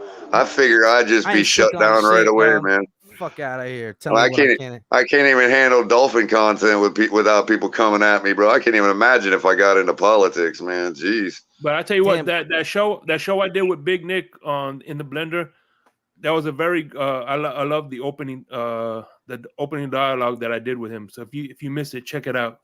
It's real interesting what he was saying. Carla says she likes the white corn moonshine 80 proof. So listen, I got an uncle that makes moonshine, so I know what you mean. Makes moonshine, and he made rice shine, which is like it's a cold fermentation, super hard to make. It is super smooth, and it'll super destroy your life. Good thing there's a lot of space in Texas. Jeez. Yeah, going nuts like a banshee. Yeah, like everybody in this state drinking that stuff. Man. How do they not just running around smack into each other? Well, listen, I'll tell you some of the best moonshine I ever had were these. Quick story, real quick. I was like 17, and I had just moved, and I was hanging out with this chick, and I pick her up, and we go to this party. I don't really know anybody. I was still new, and it's some pool party thing, and these dudes that were going to the college, the local community college, that were going to be greenskeepers. They were all from fucking Jack Daniels County, Tennessee, and they're like, "It's a dry county." I'm like, "What?" Like, "Yeah, it's a dry." I'm like, that don't make no fucking sense, but it's true. It's a dry county where they make Jack Daniels. Riddle me this. Because it's a dry county, they make some of the best moonshine. They get it from the running water off the mountain, yada, yada, yada. Dude, they handed me this moonshine. I took a drink of it, and I said, fuck you. That ain't moonshine. It had no burn, had no nothing. It didn't even, nothing. I was like, this ain't even, sure as shit, that was some moonshine. Got twisted real quick. And, that's all I'm going to tell you about the story. The rest of that shit I ain't going to tell you because that shit got crazy. But, yeah, that was some of the best moonshine I had. Anthony Manzano, I've had Don Julio 1942. I've had the 70th anniversary before. It's not necessarily my favorite tequila, but it's not bad. So I haven't, Big Nick, but I know how to make it. Well, at least my uncle know how to make it. And they also make this other stuff in prison for all you people that don't know. Just to give you all a little something. They take the bread, the white bread that they get in prison, and they take Windex and they spray it on the bread and let it sift through. And then they take what that was and sift it through the bread again. And they keep doing this until it's like disintegrates all the bread. And it's like this fermentation process. And then they drink that shit and it's like a hallucinogenic or something. Wow, you know what though? And I don't know if it'll work with a lot of brands now because a lot of them don't put it in there anymore. But that would be the way they'd filter out the vinegar. I don't know, Color. Again, even if I was doing a stint, I'm not drinking the fucking Windex wine. But vinegar is kind of wine. That is wine. You know what I mean? I don't give a shit color. That's what they're doing. They're filtering out the vinegar. It's not vinegar, it's Windex. Actually, vinegar is wine that's gone bad. Right. Again, I don't know. I just know that it's well. supposed to make I you trust you, hallucinate Shake. a You little. are the guy. By the way, Shake, I'm sorry, Cap. I was wondering how you felt about, not that you were going to go or nothing. I don't know what your plans were, but now that the Dolphins aren't going to Kansas City to play the Chiefs, kind of sucks that you can't hit that wine route on the way out to Kansas City in Missouri, dude. It's world famous, man. You ought to get up there over off I-70 up St. Charles. If you go out State Road 100 on the way to the capital city of Missouri, there's a couple towns. There's a place called Herman that's like a old German settlement, and they have for their Oktoberfest, and kind of throughout the year they have like wine tastings and stuff like that. But that's like that whole vein down there through central Missouri out to the west on the way to Kansas City is all wine country, man. Yeah, I'm not I've had some wine. I like good wine. I ain't ordering wine or buying a bottle of wine. Just not doing it. Not grabbing me a bottle of bourbon. That's it. Will my palate, change and I could be cool like Shake? Maybe, but Shake's fucking cooler than me. What can I say? I don't know what the fuck. I don't know what the fuck to say. I can't do it. Like, you're supposed to drink wine, have a couple glasses, get a little whatever. I'm like, fucking this bottle ain't working. Next thing you know, now I'm shithouse. And wine gives me the worst fucking hangover. I don't give a damn. When you get drunk on wine and hammered on wine, the hangover it's the fucking worst. You're literally like, you question everything of how you ended up like that. It's the fucking worst. So well, see, the thing about it is I don't get drunk off wine because I only food pair with wine. So if I'm drinking wine, it's because I'm pairing it with food. I don't drink wine just to drink wine. So I've done that. You get a nice, fucking porterhouse or something like that, and there's a wine that comes with it at the joint that recommends. I'm fucking doing it. I'm cool. Yeah, I'm about that. Or even, same thing when you get a nice old single barrel bourbon and a cigar. You're like, yeah, this is living right here, buddy. A little bit of vanilla on the edge of that See, I like to get a nice cigar, and Chivas Regal is my drink of choice for something like that. Yeah. So again, I'm not a drinker. I'm gonna get drunker. So like, I don't really drink during the week. Sometimes if there's a game on, yeah, I might have a couple but like, I like to drink and party. I want to fucking get turned. I want to dance. I want to fucking sing some karaoke. I want to watch a game and get loud and do all that shit. That's how I drink. And so I don't have any of the, y'all remember that go all year without drinking. I go fucking probably forever without drinking. All I do is get better at it. Like I could just keep going forever and ever. And by the way, Carla, the best wine with cigars is fortified wine. Port wines are the best with cigars. Right. So Big Nick's talking some good stuff right now. So Big Nick, so I'm that guy, bro. These guys, everybody's talking wine or drinking or this or that. I'm not, to Cap's point, I'm that guy that's like, remember in Thelma and Louise when they held up that sheriff out in the desert and threw him in the trunk of his car, and then they shot a hole in it for an air hole for the guy. Remember that? And not really, but yeah, I got you. And so like an hour later, this Jamaican guy on a bicycle, dressed up all in the bicycle suit with the proper helmet and all that, comes rolling up and freaking has a freaking joint the size of a freaking cigar, and he's all like, takes a big old puff and blows it in the blowhole. Nice. That's me. I'm that guy out in the desert on a bicycle with a big old freaking stogie. With a spliff. Yeah. Yeah, I'm you guys get reeled back, Capitan. I mean, as crazy as you might think Capitan be acting, it ain't fucking a tenth of the crazy I was acting about 10 years ago. Boy, I'll tell you what. kid would get down. Dude. But anyhow, I personally have not had Vietnamese or Korean rice wine, Anthony. But you know what's funny, Color? I haven't had it. If I smoke weed, right? I am not one of those chilled weed smokers. If I smoke weed, I need lawn equipment. I got to do yard work if I smoke weed. I don't know why, but I have to. Damn, you I'm have one to. of those type of weed smokers. That must be a sativa. That must be a sativa. You try an indica, it might put you down. Fuck, watch out, dog. That indica could give you a fucking panic attack. You ain't careful. Oh yeah, I'm an active smoker. I can't sit still. I got to do something when I'm smoking weed. Yeah, dishes, cleaning, mopping, whatever. I tell you what, though. Oh man, I don't know if I should tell this story, but because it's kind of a little bit. I don't know. Maybe I should.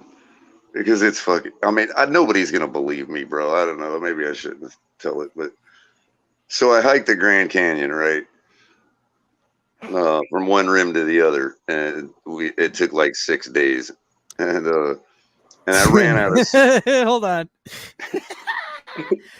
I want to see that movie. Color hikes the canyon rim to rim. Go ahead.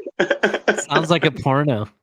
God. That's what I'm saying, dude. Color hikes. Maybe I should reserve this story for our website. I don't know. I think you should. For our members only content. Maybe I ought to do a members only shit. We could put it on. You know what? We could put it on members only mode right now. Yeah, I ain't trying to do that for the 5K selling. Okay, no. You make a really great point about what we can get away with on the website. Right. I've got fucking stories that I just can't fucking tell you guys. I just fucking can't. I can't tell it on here. I've told Color some and shit like that, but like, damn. Well, right, and there's two aspects of the story that make it hard to tell. Is that first of all, I kind of did something, that I might not want to say I did know the publicly. Story you've told me. Maybe. But the other thing is, nobody would believe that actually happened. You know what I mean? That I found what I found on the trail. You know what I mean? And like, just nobody would believe that, dude. Color, you'd be surprised at the shit me and my cousin have found just on the ground. We're like, no fucking way. And what are the odds that it's me, never having had a chance to toke while I'm out in Arizona in the backcountry? Because of, laws, you can't have it on a plane and shit. You know what I mean? Stumbles across somebody stashed something somewhere one time. And then to be able to hike out, half the rest of the canyon out, being able to toke, bro, was like, oh, it was such a dream, man. My body felt so good while I was hiking. Like, bro, it's the most strenuous hiking you'll ever do in your life if you do it, bro. It's like you got a 40-pound pack because you got to pack in everything and pack out. California said you found Atlantis. Bro, I had run out of cigarettes at the bottom waypoint of the canyon at the inner gorge at the Colorado River. Like I was out of cigarettes so that means 2 more days in the canyon without no cigarettes, right? And I'm just hating life. And sure enough, man, I'm like, what do I find on the trail, man? I couldn't believe it, dude. I just couldn't believe it. The only thing after that was finding a way to freaking do it up. You know what I mean? All right. And it just so happened to be a newlywed couple that was shadowing us on our hike the whole way. And they're smokers too, bro. Was that the canyon that you went rim to rim? That's right. That's right, Ali. It's I might tent. have, though. If the tent be a rockin', don't come a zipping. If I was one of those types of people, I might have. She was kind of cute. Shit, your boy have been everywhere. Again, I got some stories that they were from Ohio, and if any of them are in the audience and remember that, man, hey, shout out to you. You know what they say about Ohio, right? Ohio is for lovers. That's the truth. Virginia. I know. Yeah, it's funny. Anyhow, all right. So we hit the hour mark. Hit the like button if you guys haven't. We're actually going to get to some Dolphins content, I promise. And yeah, maybe we will do some fucking candid ass stories for the members only on the website.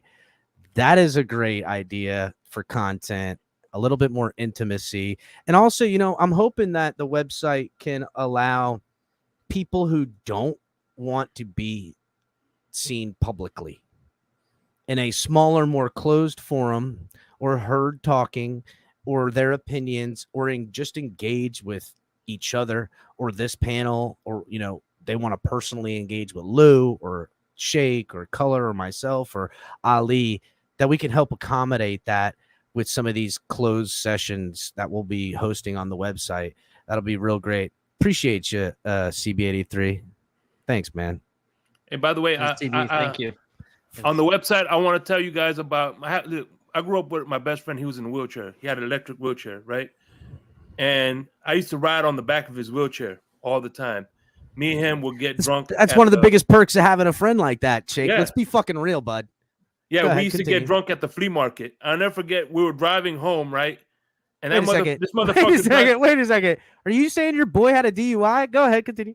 No, we used to ride like 3 or 4 miles in his wheelchair. I used to ride in the back, blasting music, blasting Tupac, Bone, whatever. Anyway, fucking awesome. This motherfucker runs into traffic, right? About 4 cars almost hit us. I'm like, yo, what the hell are you doing? I was like, yo, what are you doing? He's like, huh? What happened? What the fuck? This motherfucker fell asleep and drove into traffic, bro. Damn, see what I'm saying, Shake? This is what I'm saying. That's a DUI right there. You're on wheels, you get a DUI. But yeah, I could tell that story on the website. Yeah, the full story. I'll tell you unedited version. I'll tell you what, if I tell a story, I'm gonna have my best friend Christian there with me, because the stories I have to tell is kind of like what Color is underlying on. It's too crazy to be true, but every moment is true, and he'll be my backup to confirm every story I tell you, and that will be a private conversation. Mm-hmm. So, I mean, I would have, because it was me and because it was like what my needs were. I mean, I would have felt less shocked if I found a stone of gold on the trail. I would have been less shocked. You know what I mean? Keller, again, and you're a self-proclaimed atheist, and the good Lord gave that to you. How dare you? I know, bro. That's the kind of thing I got to reconcile, man. You know what I mean? Yeah. But that's still not evidence, man. Whatever. I thought he was talking just talked about how unavailable it could still be a tooth fairy that did it, bro. Negative. It wasn't. Oh man. We all know how it ended up there. Go ahead. I was gonna make another joke, but now I kind of feel bad. I shouldn't even do it. Color said, "Yeah, especially with what my needs are," and I'm like, "What did the newlywed couple meet your needs?" Wow. Listen, how do you think you got the name, Color? Dog? Rim to rim, buddy. Rim to fucking rim. Those needs need to be met. By the way, for anybody out there that's ever hiked the Grand Canyon or that's familiar with it, the last leg that I had to do on that trip was there's a section that's like the most dangerous part of the canyon. And hold on, last leg he's got to do the most dangerous part of the section. Continue, Color. It's called Jacob's Ladder. Oh man, I knew it. Oh man. Oh damn, dude. Raphael's probably like, yeah, he's right. That's what it's called. That's what it's called. Oh man. You know, in all seriousness, when I first met Color, you can ask him verbatim. I believe it was a backstage conversation we were having about, I was like, you know what, Color, I bet you anything. You're one of those guys that became a Dolphin fan, being on a reservation with some Native Americans and sat down and smoked a peace pipe. I literally said that to him. And then the next words out of his mouth was, you're not so off. And that's a story you should tell, Color, because that was interesting. All right, let's move on to some actual Dolphins content, because I fucking have a little bit of something. So, there's a lot of optimism from myself regarding our defense in, not just the addition of Jalen Ramsey, which is legit, as we know, and not just the addition of Vic Fangio, which is even more legit, I believe, than whatever the team got and better on defense from Ramsey. It pales in comparison to what I believe Fangio is going to offer as far as the leadership goes. So, what's up, Flava J? So that's just personally how I feel. Anyhow, This defense wasn't to blame in a lot of ways last year. I know people say, but this defense was not as poorly played as I even just went through two of the losses and how many stops the defense had in that game, how many turnovers they had in those games. And I would say if outside of the last 7 minutes of the fourth quarter and one or two of these losses where the defense just wasn't able to continue to give the ball to the offense and make stops for them to not follow through, the defense is not to blame, even with all the injuries. So just taking into account how much healthier I expect this team to be week in and week out compared to last year, a whole position group was absolutely decimated. The DBs, and now, again, we're talking about all these guys that we expect to have great impacts in the secondary coming up, like, again, with Ramsey, Howard being healthy, and, seeing what Nick Needham can grow into as far as what role they have. We know Kader Kohu, a name I feel like gets lost in the shuffle sometimes as of late, how impactful he was as a UDFA. So again, and we got the new guy Cam. That's, who knows, maybe he's taking significant snaps sooner than later. Our DB room is healthy. It's got young incoming talent. It's been one of the better things that Chris Greer has been able to draft around here as defensive line guys and, getting defensive free agents and DBs. His defensive stuff has been better than his offensive, but not really. I mean, if you look at the team is fire all up and down. We have top 10 players in a lot of positions, rankings, all that stuff. A lot of this hinges on what can this team be because of the quarterback, but I'll let that sit. So I went ahead and got some next gen stats of a couple of things I found to be pretty interesting about this defense. Now I talked about the DBs, but to me, Fangio, if I'm Vic Fangio, right, I'm looking at the Miami Dolphins as a defensive guy, and I'm looking at what Brian Flores had when this defense was one of the best in the NFL, right? And I see why the defensive may have had whatever shortcomings it did last year with the amount of injuries that happened. And, dude, we've added Chubb. We've added Ramsey. Fangio has a scheme in which he's going to implement that's going to better suit playmaking ability, and all the players are talking about it. Xavier Howard just recently said that it's going to accentuate his ability to make plays on the ball, which is what he does best. He's going to put these guys in position, allow them to freelance a little more, and take a defense that all in all has veterans that have worked together for at least half a season going to friggin', outside of the rookie, you know what I'm saying? A lot of these guys have worked together a lot, and it's just going to click in a lot of good ways. But I got some next-gen stats about if I'm a defensive guy looking at this team, I'm looking at this front line and its pass rushing ability and what can be done as far as getting sacks, getting plays. The secondary is going to give you that half a click longer in coverage, which is going to allow these guys on the front four or front five at times to just eat like never before. And appreciate you, D-Money.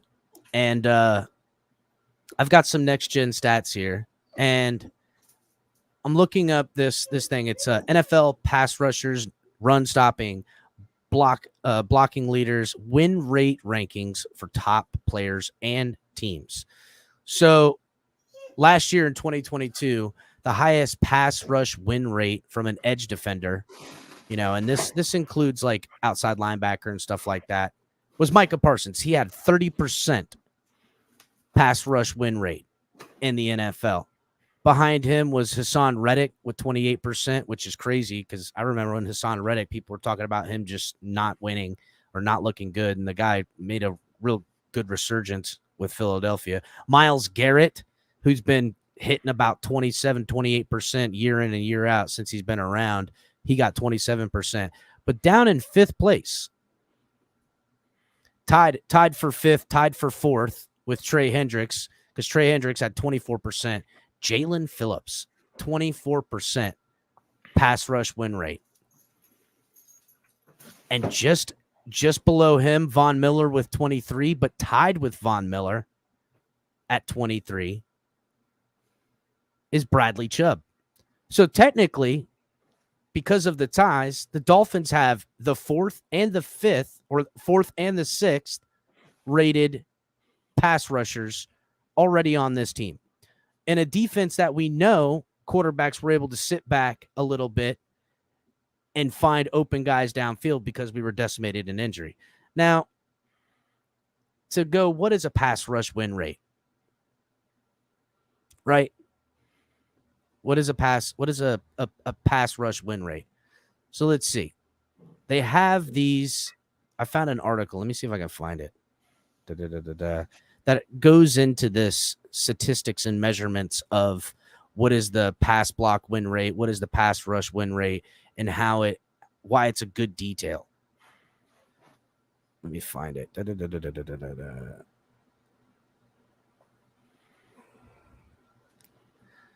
And this article goes back to back when Robert Quinn was on the Dolphins. This is 2019-ish. Yeah, this is an older article. So let me find where it goes in, because it talks about a couple of things that are metrics on this thing. Talks about pass blocker status and pass rusher status and how it goes in. Let me see if I can find the pass rusher. So,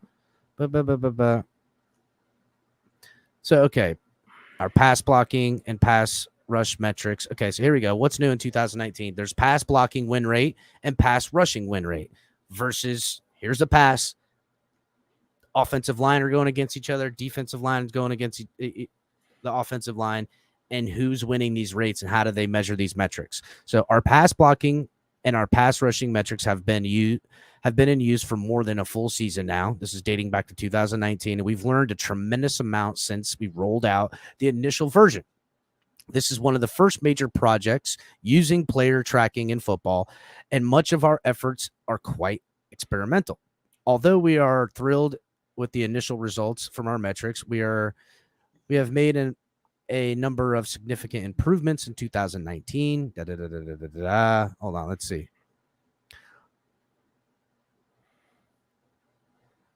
Jeez, dude, this is a long-ass article.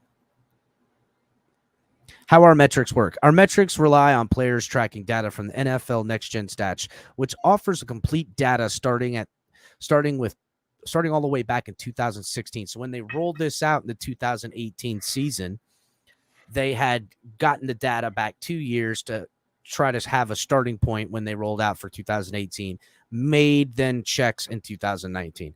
The amount of data allows us to apply metrics from those plays that don't necessarily enhance the accurate fidelity, etc. Okay. The system watches every pass play, including scrambles, using a raw position of orientation data. It looks at which players are pass blocking and rushing and calculates a score based on the distance from every player to every other player, along with a difference in orientation from each player towards every other. The score is used to determine who's blocking whom, but put simply, if you are at behind the line of scrimmage, extremely close to a defender and facing him, you probably are trying to block him. So they're making some assumptions in this of who's your guy in the scheme. You're the guard, you're sitting here. It's a stunt move. The fucking D end is now the guy you're blocking, not the D tackle. So they pick up, that's your guy, that's your key. On that move, are you winning that fucking rep? The system watches every pass. Okay. The system also draws the pocket at each step in the pass play. The pocket is defined by a polygon connecting all of the pass blockers. So they made a nice little fucking metric around what they consider to be the pocket. When the rusher penetrates the polygon and is within a certain distance to the quarterback, which it already said that it changes, that polygon's going to change if the quarterback is scrambling. But if you also push him to scramble, they probably measure that as well. I'm sure they'll talk more about it. When the rusher penetrates the polygon and is with a certain distance to the quarterback, we say he has won his block. This is typically inside pressure and prevents the passer from stepping forward into into passes or away from an edge pressure.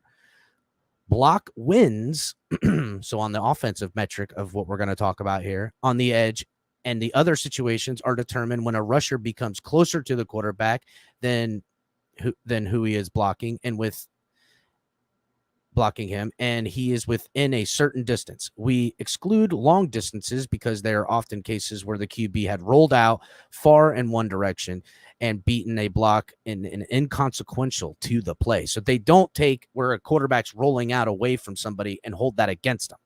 So that's important to note in this thing. We exclude all screen plays because the intent is often to allow pass rushers into the pocket, which kind of defeats the purpose of the polygram. This also checks out in the animation that they put below. When blocks are held for at least 2.5 seconds or more, we call that a win for the blocker. When the blocks aren't sustained for at least 2.5 seconds, we call that a win for the rusher. As simply as can put, when they talked about this and laying down the framework, shout out to Joe Riss. Appreciate you, buddy. Salute, my guy. Thank you so much. Simply put, they have created what they have a pocket, okay? They now, even on plays where if a quarterback's rolling away from the pass rusher, they're not going to measure this metric. It is designed to measure a pass block win rate on obvious passing downs where the quarterback is going to under center out of the shotgun, step back, and if the D-line pulls a stunt move or whatever the case may be, a blitz, you are said offensive lineman. They have deemed that this is your guy to pick up, and are you doing your job? And once they have engaged, has he kept him out of that pocket for 2.5 seconds from the start of the play? Pretty sound metrics for trying to find like a good way to measure D linemen and offensive linemen. And they've finagled this in every which way to get a better metric. So now that we've done that, Jalen Phillips coming in at 4th, Bradley Chubb coming in at 6th, both with 24 and 23% winning at a win rate. That's damn near every, if you look at it in that way, every other series they're breaking the pocket, no matter what, because there's 3 plays. Now, is it taking into account? So maybe not all 3 plays. So if they call 2 pass plays on 2 sets of downs, by the 4th one, they're one of those guys or both those guys are getting pressure. Now, if they're going off each other and he's getting quarter of the time and he's getting quarter of the time, well, it comes out to what the team's metrics are, which the team's metrics for pass block win rate last year was 50%. Which ranks the Dolphins 3rd in the NFL last year. Only second to the Cowboys, who had 52%, and the Eagles, who had 52% to tie it. So last year, in a defense that a lot of people said were held accountable for a lot of the losses around here, they were winning 50% of the time in pass rush at a pass rush win rate against the opponents they faced. That doesn't sound like a defense that ain't working to me. And Bradley Chubb only got there to the latter part of the year. And we didn't have Emmanuel Ogbah, who we know has done decent enough in the past as the Dolphins. Simply put, I see this defense stepping up. Another great stat that I'm sure we've heard this a lot, the run stop win rate, which they go on later in the article to talk about. Christian Wilkins has a commanding lead at the run stop win rate. Meaning, essentially, once he has engaged with his blocker and they've picked him up, he's able to either shed that blocker or make him miss altogether to stuff the run. Christian Wilkins, 46%. If you are running the ball towards Christian Wilkins, you only got a 50% chance to get it by his ass, pretty much. Every other time, if you're running on either side of his gap, he is stopping you. That is super important. Now, is that $20+ million a year important? I don't think so, personally. Appreciate you, Jimmy. I don't think so, personally. I'm not interested in paying that $20 million a year. But the Bills have two guys on this list. They've got Ed Oliver, who has 42%, and Daquan Jones, who has 42%. And Ed Oliver just got the bag himself, a $65 million contract, if memory serves him. Big Nick, ain't no better time to trade him right now, dog. I just said all that. That means I can get something for him. I can get something good for him right now. Or pay something good to him. Hey, I was away from my keyboard for a second. We got Joe's super chat, right? Of course. Cool. Appreciate Joe. Everybody celebrating with the 5K. I really appreciate it, everyone. So let me ask you this. Are you expecting this defense to run off on all cylinders week 1? 100 million%. I expect this defense by the end of the first quarter of the season, as much as the offense will be talked about, the defense will be talked about, and maybe even more. I think it is paramount to our season for our defense to come out hot and fast to give this offense, which I expect to fire on all cylinders anyhow, but I don't want to leave any doubt for nothing. And I mean, dude, just this team, offensively and defensively, if they even live up to what I believe they already were and just met the expectations that they should have had on them last year, if they even find a way to slim margin over that with the expectations that are put on this year, who's going to stop them? Well, Cap, there's one key to the whole operation happening, right?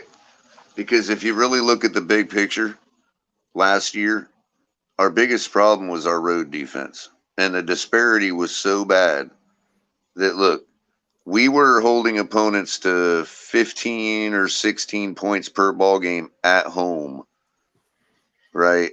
Yet we still increased our points per game against us, which tells you just how many we were giving up on the road. If we just tighten up and play the defense on the road the way we play at home, we could really be a superstar defense, man. So let me ask you, I'm gonna put out these 3 categories right real quick for you guys. All right, check this out. In sacks, what do you think we'll rank among the 32 teams? Just an estimation. What do you think? Oh, we weren't ranked very high. I would say we got to be in the mid-20s. Okay, takeaways? I would say probably a little lower than 30. sacks. I say we were 30th in takeaways. All right, and lastly, where do you think we'll rank in points allowed? In points allowed, I would say somewhere in the middle. 15th. Yeah. So give us the numbers, Shake. So you would say we would be 15th. I would say 20. I would say for sacks, I would say we were 25th. I'm talking about this year. What do you project? Oh, project. Oh, I'm saying, what are you projecting this year? Oh, coming up. Oh, okay. Yeah. All right. Okay. In takeaways, I would say we'll be top 15 in takeaways. And I would say in sacks, I would say higher than in interceptions. I think this team is going to eat sacks this year. I really, really do. I think the coverage in the back end, and I think Jalen Phillips takes a step forward, and I think Dolphin fans all around are going to remember why Emmanuel Ogbah was so important and got paid around here. I think Emmanuel Ogbah, Jalen Phillips, and Bradley Chubb straight myrtleized sacks this year. I think those 3 guys put us in like 10 or 12 in sacks. I think, you know who else I think is going to get a lot of sacks too? Jerome Baker. I think he's gonna take more of an outside role, in my opinion. Really? That's a hot take. I like that. And then points allowed this year coming up. Where do you think we'll rank? I say top 3. In takeaways? No, points allowed. Points allowed? Yeah, I say top 5 in points allowed. I say top 5 in points allowed. That's what's and up, I say in takeaways, I say we're fuck, man, 12th in takeaways. I think this defense is going to be top 5 defense. I really do. I really, really do. I think this defense gets back to the Brian Flores form with bigger star power, and maybe not the amount of takeaways, but the amount of impact, putting them in long down and distance. And rather than a bait and switch interception, you're going to see fumbles. You're going to see blow ups. I think we're going to see games that the defense is going to score points again, and it be something where we're losing our fucking minds about. I feel like Dolphin fans, because we had such a beautiful, offense last year with some high-powered games, that we forgot what it was like to watch that defense straight take away and score a bunch of fucking points on you. Defense scoring 2 touchdowns in a game, fucking your whole life up. And if we were to be able to find that guy at linebacker, this could be a Baltimore Ravens defense. I'm telling you who the guy is. Historic. It's the guy I've been saying for 2 years now, since I started this bitch, Andrew Van Ginkel. Andrew Van Ginkel is going to step up and show out, and the Dolphins are going to have to either pay this man or somebody going to give him the bag. And I think they're going to be smart enough to keep him around, and he very well may be the reason Jerome Baker is moved off of.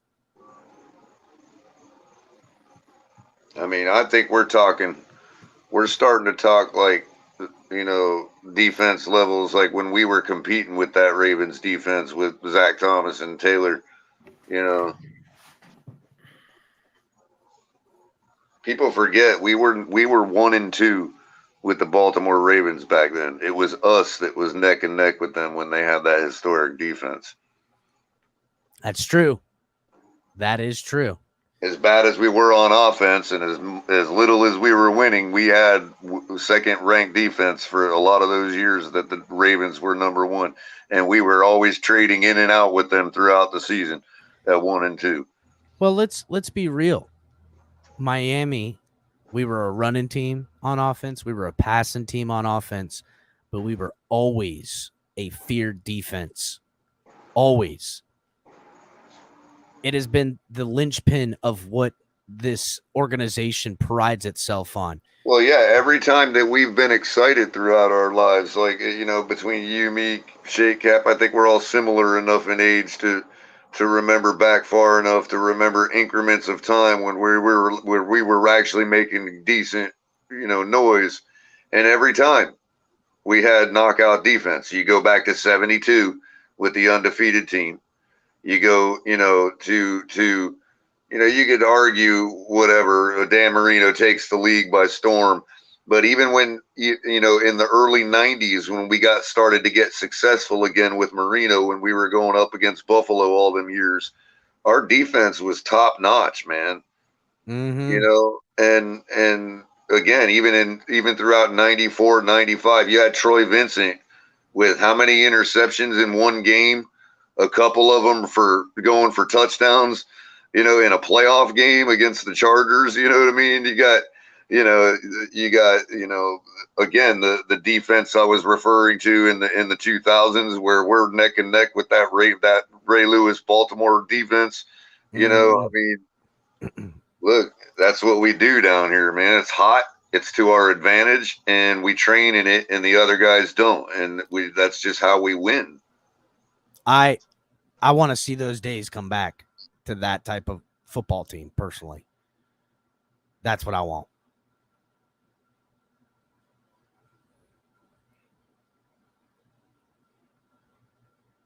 See, now I know I'm doing something right when Q's telling me that's Cap, because he's a Steelers fan, so I know I'm doing something right. So you ain't getting no credit. Hey, Steelers were up there too. Look, I'll give the Steelers credit that those years. It was Ravens, Steelers, Dolphins on defense those years, man. To my point, Q, not too dissimilar than the Steelers, even though Big Ben was lighting it up with those offenses and in the Super Bowl and all that stuff. It was always the defense that the organization has leaned itself on. It was every bit as much Troy Polamalu in that badass pass rusher they had that wasn't no more than 5'9". You know what I mean? Yeah. Harrison, yeah. Your defense was always the linchpin and still is the linchpin of that organization. And to me, that's something the Dolphins kind of had a little bit of an identity crisis with since our new owner. You know, we've had some good defenses in there, but it's always about the offense. And listen, I'm fine with it. I like it. I just want to make sure that we're living up to tradition, because look, I know guys, the last time, and you know what? I'll give a credit where it's due, and maybe you can say it ain't that type of league anymore. And that was proven because they never capped off the run. But you got Jalen Ramsey. The last time he played football in South Florida, or in Florida, I'm sorry, he helped carry a team to the AFC Championship game that was quarterbacked by Blake Bortles. Now, Blake did have a good season that year. No, he didn't. No, bro. He had games where he didn't throw more than 50 yards, dude. That's true. Okay. But I also and saw as much as much shade as I've thrown on Tua, bro, Tua ain't got those games. You know what I mean? So I look at that Jacksonville team those years, and you're talking about one guy ended up leaving and they fall apart for another 5 or 6 years. And that guy was Jalen Ramsey. Talking about Jacksonville. Well, it wasn't one guy, because Calais Campbell left too, and there it went too. Okay, fair enough. But again, we're one linebacker away in that respect. You know what I mean? But my point is, you know, we don't have a Blake Bortles. We got Tua, and that is far better than Blake Bortles. I don't care what Pete would say. You know what I mean? And I don't even think Pete would go as far as Blake Bortles. You know, so I'm just saying, like, I would say don't underestimate Pete. That's I don't know. I don't know. I would say don't underestimate Pete, bro. You do not underestimate him in that way. Okay, so but you get my point. I mean, if we're on the brink with a guy, you know, guys like Ramsey on the team, and we're doing that whole thing on defense, and it's like no matter what, you know, happens, we're winning. That was the idea. That I mean, Ramsey comes in here and he's the yin to the yang with right. Tyreek Hill and the success we found bringing him in. Yeah. And that Jacksonville team didn't have Tyreek Hill and Jalen Waddle and whatever else either. Again, a lot hinges on the future of this team this year on the quarterback solely, because I think we can, I don't want to say bank on everything else, but data would prove that everything else is pretty fucking good. Real quick, something I also found interesting in going through this. None of the Dolphins' offensive line on any of these win rates, in any position. But in 2022, last year, offensive tackle, pass block win rate, top 10, Andrew Wiley for Kansas City rated at 9. Now, that's not the interesting part, but number 1, best guard at the pass block win rate, winning a total of 99% of his pass blocks, is Joe Thuney from Kansas City. And then number 1 in his position, winning in a pass block win rate, is Creed Humphrey for the Kansas City Chiefs. So right now, they got an offensive tackle, 9th, a center that's 1st, and a guard that's 1st in the pass blocking rate. Going back to 2021. This is crazy. Pass block win rate center, highest center in the NFL with a 98%. Oh, wait, no, hold on. Is this the same one?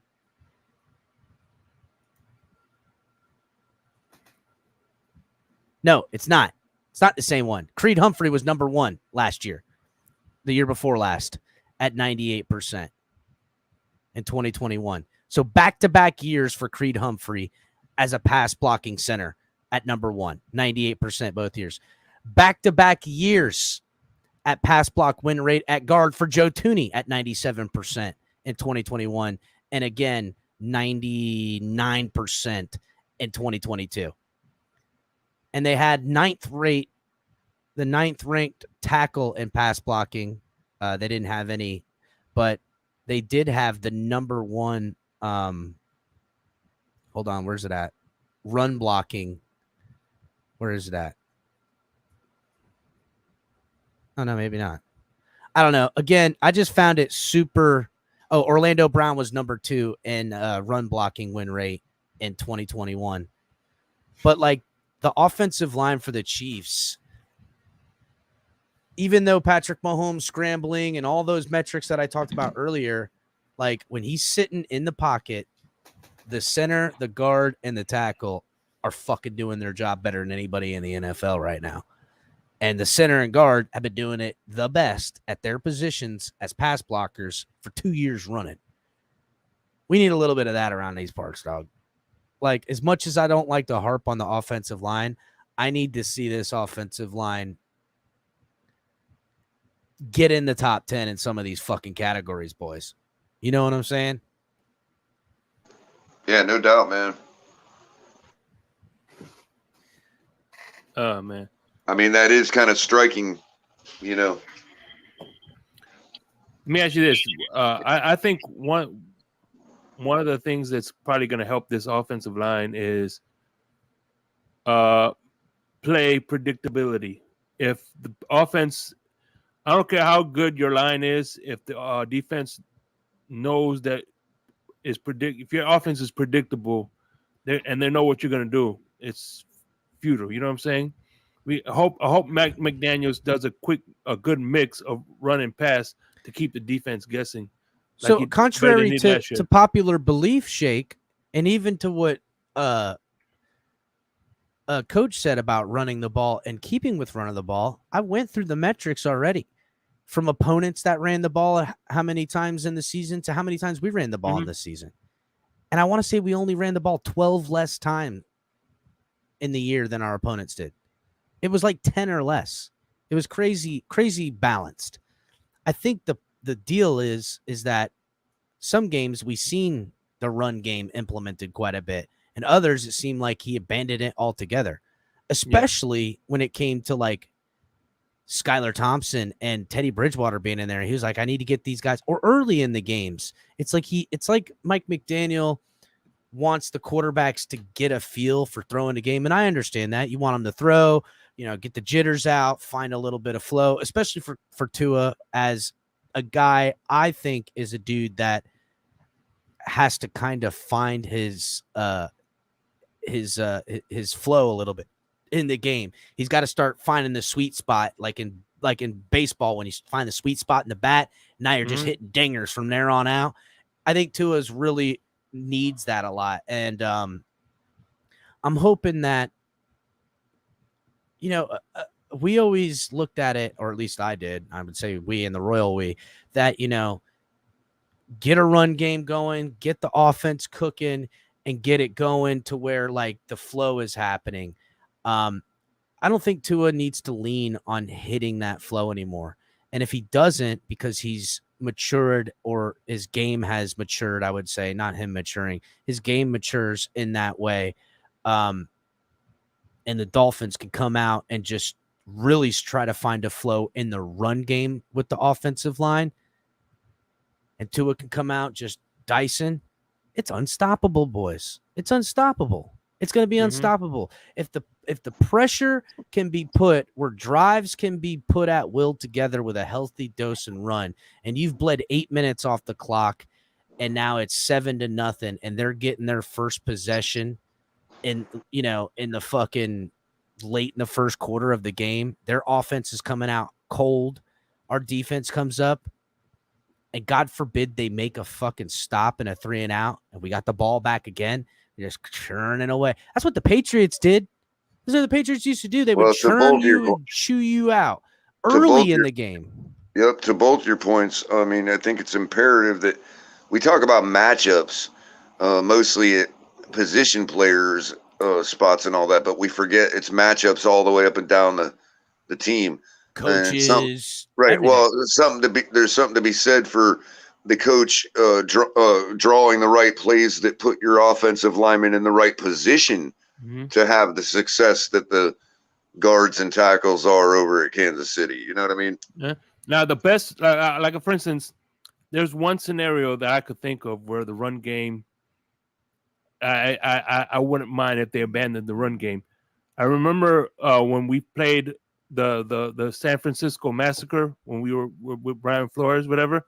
I will never forget one of the reasons why we did so well in that game is San Francisco had 2 practice squad cornerbacks. So if you got 2 practice squad cornerbacks playing Tyreek and Waddle, fucking air the ball out because the motherfuckers are gonna get burned if matchup specific says that they're down to second and third guys or third and fourth guys because their top 2 are down in that instance, you go for their neck, Shake. You go for their neck. Yep. You know what I'm saying? You say fuck the run game. Let's get out 17 points on their ass. Then I'll run the ball and grind them down. But actually, in today's NFL, you don't even do that. You just say fuck you and just run the fucking score up on them. I'll stop when I hit 40. You know what I'm saying? I'll stop when you stop me. Yeah, I stop when you stop me. There's really got to be a look, in any other scenario than all the pressure that was on this team put by the organization on its players, on its franchise, on its fans by blowing up this organization, then losing a first-round draft pick in the scandal to talk to Tom Brady. All that stuff, if that wasn't the case and it was just a regular old off-season and on-season when we got fired Brian Flores, which, split this fan base pretty big, and Mike McDaniel's just a rookie head coach, he would have got a lot more slack than I think we're giving him. But, hey, man, that's the job you took, dog. You know what I'm saying? I think in a lot of ways he did well. That's true. I mean, we still gave him the slack, but I think a lot of us are looking towards, hey, this guy's an intelligent guy. He put his cards out all on the table last year, his first season. I mean, that's all you can expect somebody to do their first go at something. He's got all kinds of off-season, to time to look at what happened last year, look at the situations he found himself in, things like that. I mean, we should see a marked improvement in those areas if we're all correct about him being an intelligent guy, which every indication to me, I've never crapped on this man. So every indication to me, I've always said it, is that he's a brilliant individual. You know what I mean? He's kind of. So, and again, I don't want to say they oversold him, Color. Well, I don't know if they did though, bro. They sold him a lot, and he sold himself a lot, and then he lived up to a lot of those expectations. Well, that's what I'm saying, because here's the thing. Setting the bar high. But here's the thing, bro. You can say, yeah, brought in Tyreek Hill, and yeah, he had more to work with, and blah blah blah. Like Crypto likes to say, he came in on third base with the bases loaded. I get all that, and I agree with that. But still, with the mountain of responsibilities and all kinds of other psychological aspects, workload. God, you name it, man. Moving from San Francisco to Miami. I mean, you're talking about life change, bro. And this guy maintained. We still had our 3rd winning season in a row. You know what I mean? And made the playoffs. He didn't crack. He didn't get overtaken. He maintained, bro. Talent. And now he has a chance. Now he has a chance to put it in gear and accelerate. You see what I'm saying? Well, think of it too, man. He had a scandal where they tried to get another quarterback before he got there. They lost a 1st-round draft pick. Yep. There was a whole thing going on with that. Yep. And the owner and the GM. I mean, he's got a young quarterback that half the fans. Right, he's coming in like Metallica's guitar bassist replacement. You know what I mean? Yes, great analogy, dude. There's a lot to live up to there. And guess what? He went out there and rocked it pretty good. And he maintained, bro. You got to give him credit for maintaining, bro, as a first-year head coach with all the mistakes that we see that he made, not just with game management, but like giving the ball to Chase Edmonds twice in a row to get 2 yards while your quarterback is cooking. You know what I mean? Like, what are you doing? Kind of overthought that a little there. I mean, there's all kinds of point that putting Tanner Connor in that crucial drive against the Jets, with your rookie quarterback in, I mean, things like that. But whatever, it's water under the bridge. Having your rookie quarterback come out and throw the ball 9 straight times. Yep, and he still maintained, bro.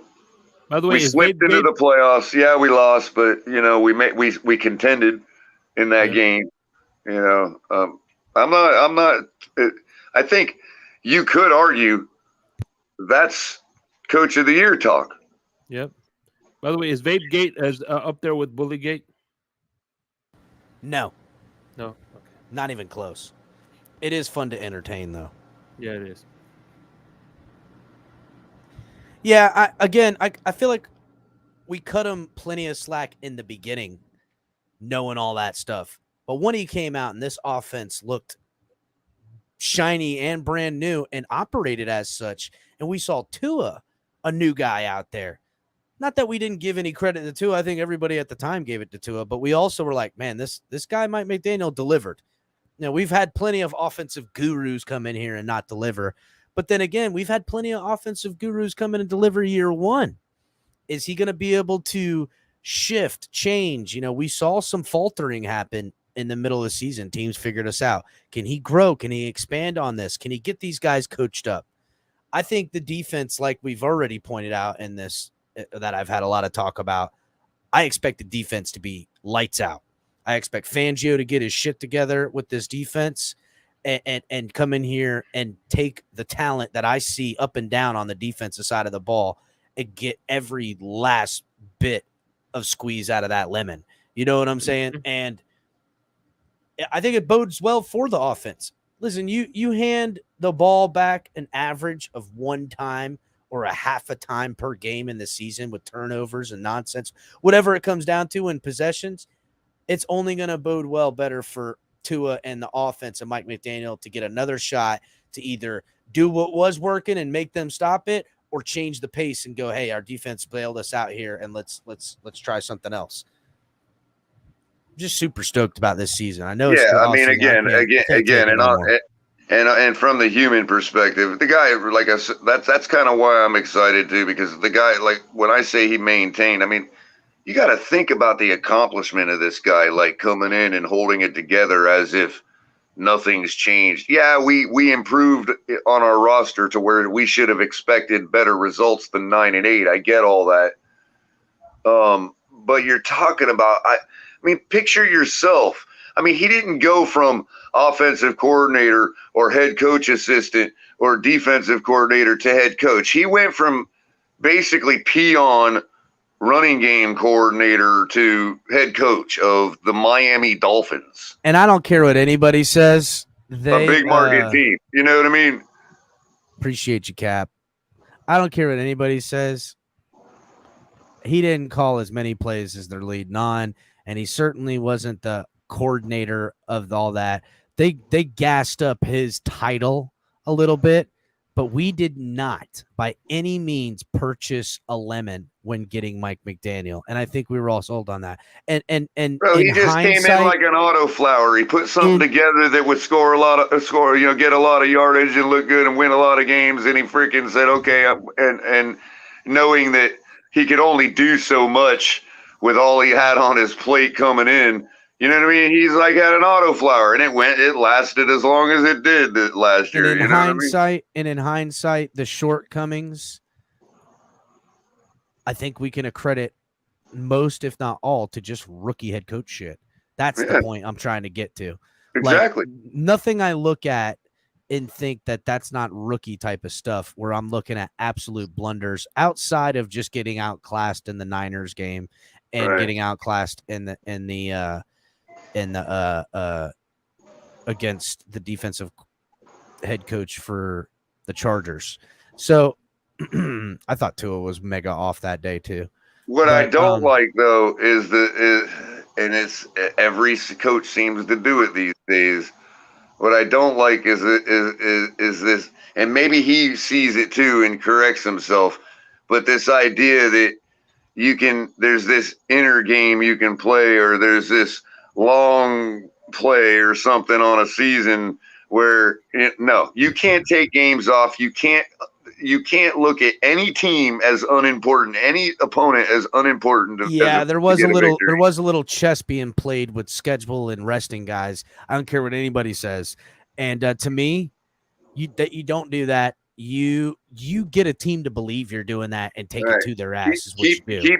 Keep the team politics off the field, basically. You get a team to believe you're taking a week off and take it to their asses. How you do? You lull them into a sense of false security is what you do. I believe that. Look, if you're gonna take games off, win 12 in a row, then take as many games as you want. Right, it's not even so much that, Capitan. It's like even with the team politics being displayed on the field. That's what I am concerned with. Leave it off. That's what we're here for at the Fins Tailgate. That's what Capitan, Shake, Lewis, and Ali and I are all here for, is to deal with that. Leave that off the field, man. You know, there's no reason to be putting certain people in games because you're like, oh, well, and this guy and that guy, and we don't want, it doesn't matter. This guy don't need to be shining anyway. No, none of that, man. Just win. Just win. Yeah, win them all. Do what you need to do every game to win. Leave the team politics off the field. Win every single game up to the bye week. Then come out and win every single game till you hit 12 or 13 wins. Then take the fucking rest of it off because you're in the playoffs now. I don't give a shit. Now, you could take it off and find yourself in a good situation and get 14 wins at that point. Not take this week off. You know what I'm saying? And then, you can rest guys and be sitting on easy street. You want to really win that bad and want to have time off that bad, that'd be the pitch I'm selling the guys. Let's make sure to get home field advantage in the playoffs, and you guys can take any game off you want till the playoffs. How about that? Right. By the way, I didn't know how, I don't want to necessarily change subject or segue, but I think it's interesting that we're sitting here talking about, whether back when the stuff was going down with Flores and all that, I'm not trying to excuse anybody, and I never gave two excuses and all that, and everybody wanted to blame, this and that and the other. What I will say is, though, I will say that the distraction overall, in hindsight, served the same purpose every distraction does, and the team flopped and failed. Right? At least offensively. Well, right. When it comes to, all the talk about getting another quarterback and this and that and the other, whether it should have affected Tua or not, it doesn't matter. It was a distraction that affected the entire outcome of the team, just like the distraction going on in Buffalo right now. So we're only speaking from experience, man. You know what I mean? Touché, bro. And I'll say this, we have kind of gotten rid of all the distractions. Whether Tua is good enough, it don't really matter. The team is good enough, and we've gotten rid of all the distractions. So Tua take a little bit of step forward. Mike McDaniel take a little bit of step forward. Our defense take a little step backward. In other words, lowering its points per game. You know what I mean? And taking a step backwards into the past where we were a better defense. Yeah. And I don't see any reason we can't by expect subtraction color. Right. And why shouldn't we expect the very same thing we were all expecting last year when we were glossing over the fact that our head coach was brand new? You see what I'm saying? Because I expected 13 wins last year. So why wouldn't I expect the same this year? That's only four more wins than we got last year. I can count 4 wins last year that we could have gotten. I just want to win the division, have home field in the playoffs, color. That's what I want. No, I want to win the conference, man. I want to win the conference, but I think the road to winning the conference goes through Miami. Now, whether you can be number 1 in the AFC, that's a tall ask. If the Dolphins figure out a way to become number 1 in the AFC and the road to the Super Bowl has to go through Miami because we are sitting out a week, I'm buying my fucking Super Bowl ticket, color, because to me, that's how the Dolphins get there. I cannot imagine anybody beating Kansas City at Arrowhead in a championship game, dude. I just can't. But I can imagine Kansas City losing to the Dolphins in Miami is what I'm saying. Right, and that would require us to win the conference. That's right. Like to win or to be the top seed is what I mean. Or at least listen, if you're number 2, you don't face Kansas City till the conference. And if the Bengals beat Kansas City or, the Ravens or whomever, I see what you're saying. We might still hold home field over them, right? That's what I'm saying. And to me, not What I say realistic being number 2 in the AFC. That would mean that anybody but KC has to be number 1 for us to not have to go to Arrowhead. It's not true, because if we're 3rd and whatever wild card team beats the 2nd guy or the 4th guy, that's division winner. Yeah, division winner. But the division winner would inherently always be outranked over the wild card team. You know what I mean? What I'm saying is if we're 2nd in the conference and Kansas City is 1st, we'll always have to go through Arrowhead. No, you won't, Color, because you won't have to face that till 3 games. You can then hopefully Kansas City takes a loss in their 1st or 2nd game, as long as you're I'm just saying in a championship and loses. I'm just saying in a championship game we would have to go to KC if they're the top seed. Okay. That's all I mean. Yes, if they're the top seed and they win 2 games to then have home field for the AFC Championship, yes, that's the only scenario in which that becomes the way. But I'm saying even if they're number 1 and we're number 2 or number 3, as the number 1 seed, you always face the lowest seed. So that means they would either go to one of the wild card teams. They will one of the wild card teams always upsets a division winner. Yeah. You're imagining a scenario where they don't get to the championship game. I can see that. Right. Yeah. There's a million different of those paths to then have the AFC Championship game for Miami. To me, the only way you can find an AFC Championship game to Miami is if you win the division. You got to be at least a division winner. No more of this shit where we're a wild card team.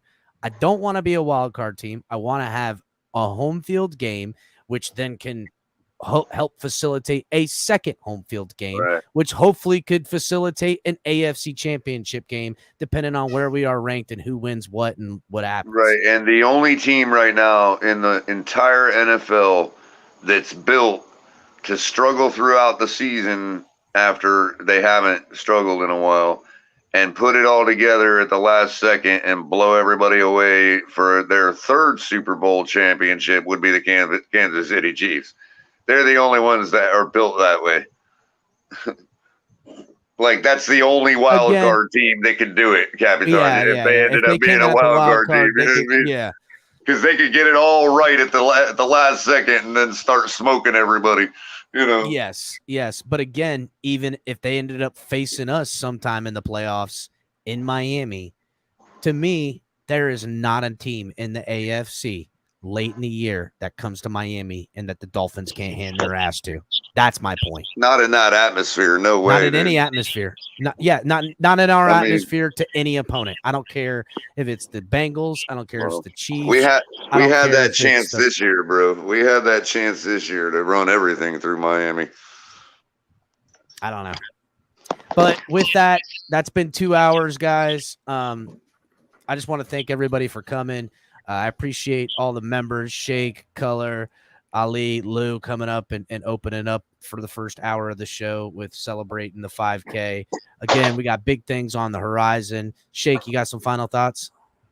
I just want to say that, man, I remember when I first started watching the Fins Tailgate, enjoying the content, never in a million years think that I'd be at the table with you guys, and I appreciate the opportunity. And you didn't think you were gonna do it with us when I came and brought you some cards and shit, dog. And I mentioned, you didn't think that. I think that, man. I appreciate.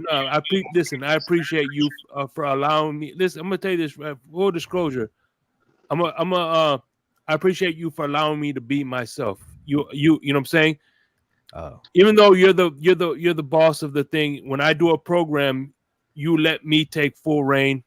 Same thing with Color and everybody. You you know, if I want to do something on my show, you like, you know what, run with it, bro. I don't want to hold the dream by myself, dog. That ain't my dream. Yeah, my dream ain't to have the dream to have everyone else live in my dream. That was never the dream. The dream is to have a bunch of fucking the meeting of the minds. Yeah, and I appreciate for you allowing me to have free thought, and that's what I do when I do my panel shows.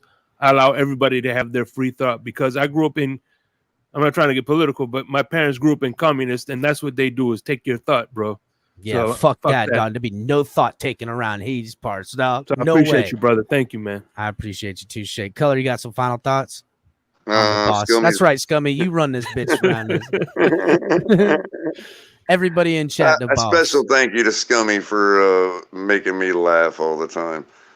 It's just in the morning. It's only midnight, so I should be able to make it. I'm about to fall out now, but I was thinking I was gonna say have a final thought, but since it's after midnight now and the next day started, I can't have that final thought until tomorrow night. Until tonight, That's you true. know what I mean? So, Color, final thought for you is that here's where it all began.